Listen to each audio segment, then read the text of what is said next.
खोखले दावों और बेहद प्रचार प्रसार से बहुत दूर भारत की अर्थव्यवस्था वाकई में डावाडोल स्थिति में है। मोदी सरकार कितने भी खोखले दावे कर ले, प्रोपेगेंडा पर पानी की तरह पैसा बहा ले, मगर निकम्मी आर्थिक नीतियों और विफलताओं को अब चाहकर भी छिपाया नहीं जा सकता है। लेकिन आइए पहले जरा सुन ले मोदी जी जीडीपी ग्रोथ पर क्या बोलते थे। साथियों, 7%, 8% की विकास दर से आगे बढ़कर हमें डबल डिजिट की विकास दर प्राप्त करने के लक्ष्य पर काम करना समय की मांग है। तो सुना आपने, डबल डिजिट तो बड़े दूर की बात है, इनकी सरकार के खुद के आंकड़े ही बता रहे हैं कि इस साल मतलब 2024-25 में जीडीपी ग्रोथ मात्र 6.4% की होने वाली है, जो ना सिर्फ 4 साल में सबसे कम है बल्कि कोरोना महामारी के बाद की सबसे निचली ग्रोथ रेट रहेगी। यह आंकड़ा एनएसओ ने जारी किया है। हर बार वो अग्रिम अनुमान जारी करते हैं बजट के पहले। इससे लेकिन कुछ गंभीर सवाल उठते हैं, क्योंकि इसका लोगों पर क्या कहर बरपेगा। इसकी ना तो सरकार को, ना रिजर्व बैंक ऑफ इंडिया को कोई सुध है और ना शायद कोई परवाह है। आप सोचिए कि नवंबर 2024 की शुरुआत तक आरबीआई जो था वो 7.5% की जीडीपी ग्रोथ रेट का अनुमान लगाकर बैठा था और सरकार को यह आशा थी कि जीडीपी ग्रोथ रेट आएगा 7.2% पे। अब अनुमान 6.4% पर हो गया है। इन दोनों एजेंसियों के पास हर तरह का आंकड़ा है, हर तरह का इकोनॉमिक डेटा है, हाई फ्रीक्वेंसी इंडिकेटर होते हैं, और उसके बावजूद भी ये इतने अनभिज्ञ हैं। तो ये इनकी अकर्मण्यता है या सच को छुपाने की सोची समझी साजिश, इसका फैसला आप खैर खुद कीजिए। सरकार के मंत्री और सत्तारूढ़ बीजेपी के जो पदाधिकारी हैं वो विशेषज्ञों को, इकोनॉमिस्ट्स पर खूब कटाक्ष कसते हैं और जितनी मर्जी हो कटाक्ष कसिए, लेकिन असलियत यह है कि इस सरकार ने देश के लोगों को कम ग्रोथ और कमर तोड़ महंगाई से जूझने को मजबूर किया है। इसका बड़ा कारण यह है कि सरकार आर्थिक तंगी की असलियत को स्वीकारना ही नहीं चाहती। तो जब स्वीकारेंगे नहीं तो समाधान क्या, खाक ढूंढेंगे। और लगातार यह होता जा रहा है, पिछले 10 वर्षों में हमने देखा है। खपत की बात करते हैं, मतलब उपभोग, मतलब कंजम्पशन जीडीपी का 2/3 हिस्सा है। इसलिए जब इसमें कमी होती है तो चिंताजनक स्थिति बनती है। और ये भी दिखाता है कि मध्यम वर्ग पे और गरीब पर कम ग्रोथ का क्या प्रभाव होता है। डेटा साबित करता है कि लोग आज भोजन और शिक्षा जैसी आवश्यक वस्तुओं पर कम खर्च कर रहे हैं। जो प्राइवेट कंजम्पशन पर खर्च की ग्रोथ होती है वो पिछली तिमाही में 7.4% थी, अब घटकर 6% रह गई है। एफएमसीजी कंपनियां, वही कंपनियां जो साबुन, तेल, शैंपू वगैरह बनाती हैं, उन्होंने ये बड़ा खुलासा किया है कि अब छोटे छोटे पैकेज की जो मांग है वो ज्यादा हो रही है। तो यह स्पष्ट करता है कि लोगों के पास जरूरी सामान खरीदने के लिए भी उपयुक्त पैसा नहीं है।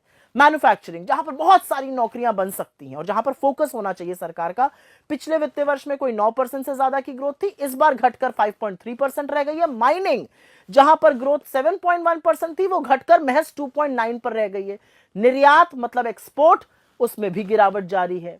तो ये सब देखते हुए निवेश मतलब इन्वेस्टमेंट बिल्कुल ठप पड़ा है। इसमें तो कोई आश्चर्य होना ही नहीं चाहिए। यह अलग बात है कि बदले की भावना से काम करने वाली ईडी, सीबीआई, इनकम टैक्स जैसी एजेंसियों के दबाव में भारतीय उद्योग जगत के बड़े बड़े खिलाड़ी भड़े मोदी जी के कसीदे पढ़ें, उनका गुणगान करें, लेकिन पैसा लगाने से तो उन्होंने भी बिल्कुल इनकार कर दिया और इसीलिए इन्वेस्टमेंट हो नहीं रहा है। तो बेरोजगारी, कम आय, आवश्यक वस्तुओं पर जबरदस्त टैक्स और कमर तोड़ महंगाई के कारण लोग आज अपने भविष्य की बचत से खर्च करने को मजबूर हो चुके हैं।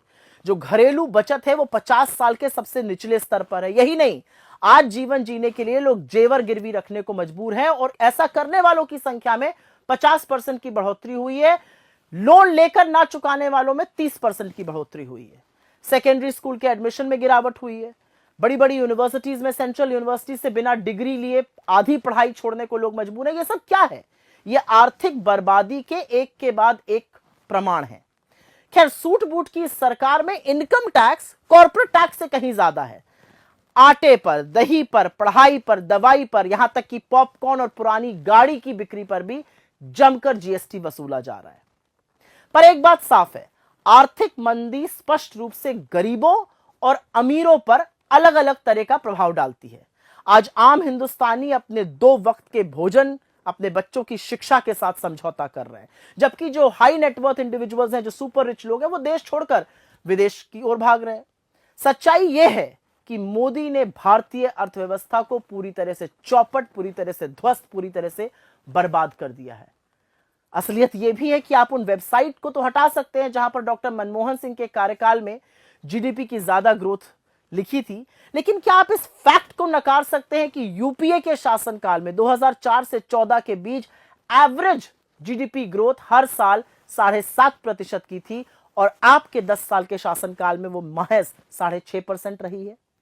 प्रधानमंत्री और उनकी सरकार $5 ट्रिलियन की इकोनॉमी का जाप जपते रहते हैं, ढिंढोरा पीटते रहते हैं। यह अलग बात है कि यह होना 2022 में था और अब शुरू 2025 हो चुका है, लेकिन भारत को उस आंकड़े तक पहुंचने के लिए 9 से 10% एटलीस्ट कम से कम जीडीपी ग्रोथ करनी होगी, तब हम वहां पहुंच पाएंगे। इसके बारे में कोई चर्चा नहीं है। खैर, अर्थव्यवस्था चलाना कोई रॉकेट साइंस तो है नहीं, कोई मुश्किल काम तो है नहीं, लेकिन सरकार को समाधान खोजने से पहले समस्या को तो स्वीकारना होगा। सीना ठोकना, प्रोपेगेंडा फैलाने में आप अंधभक्तों की तालियां बटोर सकते हैं, आप चरण चुंबक मीडिया की ओर से अहम मुद्दों पर सुई टपक सन्नाटा आपको मिल सकता है, मगर इससे अर्थव्यवस्था की सच्चाई नहीं बदलेगी और इसकी कीमत तो हमारा देश चुका रहा है। आने वाले केंद्रीय बजट में वैसे सरकार के पास एक मौका है कि कंजम्पशन, इन्वेस्टमेंट, उपभोग, निवेश दोनों पर ध्यान दें और उसको बढ़ाया जाए। मगर क्या सरकार अर्थव्यवस्था को सुधारकर देश को प्रगति की ओर ले जाएगी या पूरे देश में खुदाई करा करा के मुद्दों से भटकाती रहेगी? एक बात तय है कि भीषण बेरोजगारी, भयावह महंगाई और कम आय से जूझ रहे मेरे देश का काम 6.4% जीडीपी ग्रोथ से कतई चलने वाला नहीं है और इसके बारे में नरेंद्र मोदी और उनकी सरकार को सोचना ही पड़ेगा। विश्व प्लस जनहितक्किದು ಜ್ಞಾನದ ಜಾಲ।